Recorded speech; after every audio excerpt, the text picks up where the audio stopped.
Hello YouTube, and welcome back to another FPL Dopard video. It's Damo underscore 23, and it is going to be my Game Week 8 preview, and a little bit of a talk about Game Week 7, and what arguably should be my best game week so far, because I did not lose rank for the first time since the start of the season. If we go and have a look at the Game Week history, I'm going to have a bit of a joke at myself. Since pretty much Game Week 2, it's the first time I've had an upwards arrow thanks to some people who obviously made transfers to take hits, and then obviously the games were postponed. I'm going to take an upwards in rank any way I can. Did I really go up many spots? Not really, but I'm very happy with being able to say I did not take a downward arrow for the 5th time in a row. In terms of the team, that's how it was going to be lining up in Game Week 7, with some obvious glaring transfers to be made. If you have a look, there's Jimenez that probably needs to come out, amongst a couple of others. But the plan was to always roll for 2 transfers in Game Week 8. Just means we've done it in a game week where there was no points to be had. If you look at the Game Week 8 team, I have already made a couple of transfers. Most notably, Pope in goal and Mitrovic up top. Firstly, obviously, the Brighton lads do not have no fixtures this week, amongst the same for Liverpool on my bench.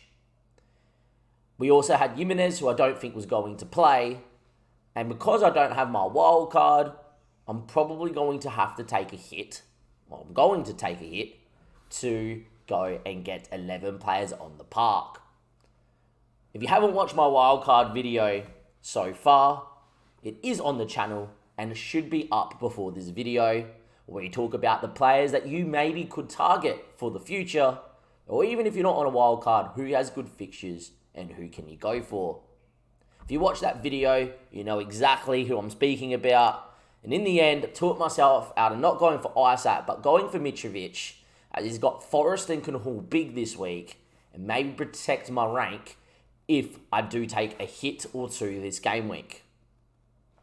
The other player I went for is Pope in net. Do think over the long term he is the best keeper going to the World Cup. With the fixtures he's got, clearly the number one. I think your second option's Gaeta, and especially now that Arsenal and City have been called off in Game Week 12, I will not be looking to keep a hold of Ramsdale or not bring Edison in at all. In terms of the money in the club, I've got 1.3 mil left, and I still have only 10 players. You might be thinking, what's my plan? I'm thinking Salah is going to go, and it will be Bowen, depending if he picks up an injury or not in Europe. Bowen scored a penalty recently in a European game. His form hasn't been great, but sometimes you've got to back a player with good fixtures. You have a look at Emerson. And you got to back the talisman that plays for West Ham, and Bowen is that talisman. And hopefully if he can link up and do what we know he can do as of last year, even though the expected data ain't particularly good on Bowen, he will come in for Salah. That would leave me in a team of 11 players for a -4. Could I take a -8 to start making plans for future Game Week 9 and 10? Yes. Will I? Probably not, just to limit the hit and only limit it to a -4. Moving on in the Game Week 9 and 10, there is plans for transfers, especially taking Salah out. The plan is to go on Maddison in Game Week 9 and get Zaha in Game Week 10, which means the question at the moment in the community has been, do you get another premium in and switch back to Salah or Trent?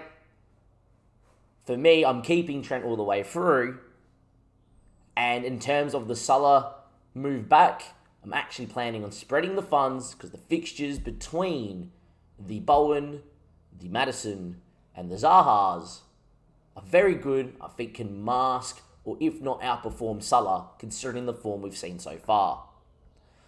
In terms of going back to Liverpool player, I think it's easy enough to get to Diaz if you spread the funds. Like I said, I've got 1.3 mil in the bank, and there's probably a world where, especially since I've got free Arsenal, that over time you will see me move Saliba to Reece James and Jesus more than Martinelli come out for another forward as well. Please keep an eye out on the channel for the live stream where we will be going into the Game Week 8 more in depth, and you'll hear from Paulie, myself and Dom about what we're planning on doing and our long-term plans for the future. Best way to stay up to date for those videos and those live streams are following by pressing the subscribe button and giving us a like on the video. Also extremely helps in reaching new people for the content and being a new channel, that is massive. Lastly, my quick rundown of what the team looks like for this game week, and that is Pope, Emerson, Trippier, Cancelo and Saliba. It's more than likely going to be Bowen depending on if there is an injury in Europe, with Martinelli and Andreas against Forest, which I'm happy with. Jesus against Brentford, captaining Haaland like most of the community, with Mitrovic up top as well, who could be a capital asset. That team there for me is a team that is good enough to go into Game Week 8 and get points. You can also run that through your Fantasy Football Hub data as well, and it will show you that you're getting roughly an expected 56 to 60 points if you choose Bowen this game week. Longer term, I am thinking of holding Gross.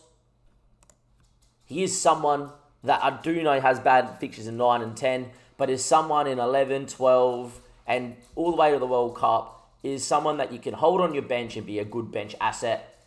Considering I'm spreading the funds around and going to have Zaha, Bowen, and Maddison, it's probably not a bad idea to also still have Andreas and Gross as some backups that I can throw in when I want to go 2 up top, 1 up top if I really want to, which I don't think I will with Mitrovic, or if I only want to play 3 defenders. It allows me that flexibility, and it also allows me that if I want to, if I have enough money in the bank, to move him on to someone else. Also do think that at his percentage and price point, and the fact that he's worth so much in value now, that if he has a good game week and nabs a goal against the Spurs, or before Brentford and a Forest, or scores against Liverpool, there is a world where he goes up in price again as well. I just feel like he's a hold to the World Cup, reassess how Brighton are going under a new manager, and if he's not looking as good as he did under Potter, an easy sell or an easy keep and someone you ride for the whole entire season long. Apart from that, there's no other question marks for my team. I will not be using another chip. I wish I had my wildcard, because I would say if you're taking a hit this week to get 11 players in the park, that's more than a -4. You're wildcarding. And I definitely think Game Week 8 and 9 is your best time to wildcard for your first wildcard this year. The team, though, I'm happy with. Let me know how many points you think I'll finish on. And if not Bowen, who else would you move for? Or are you in the camp, which is starting to flutter in my mind, keeping Salah, riding the blank this week, knowing he's got Brighton the week after, and knowing that after Game Week 13, the fixtures turn yet again for Liverpool? Let me know what you will do in the comment section down below. Do give it a like and subscribe. And from Damo_23, that is my team running into Game Week 8. Keep an eye out for the live stream. We'll go into more in depth about why these players, who we're looking to long term. And I'll see you next time for another video here on FPL Doe Parter.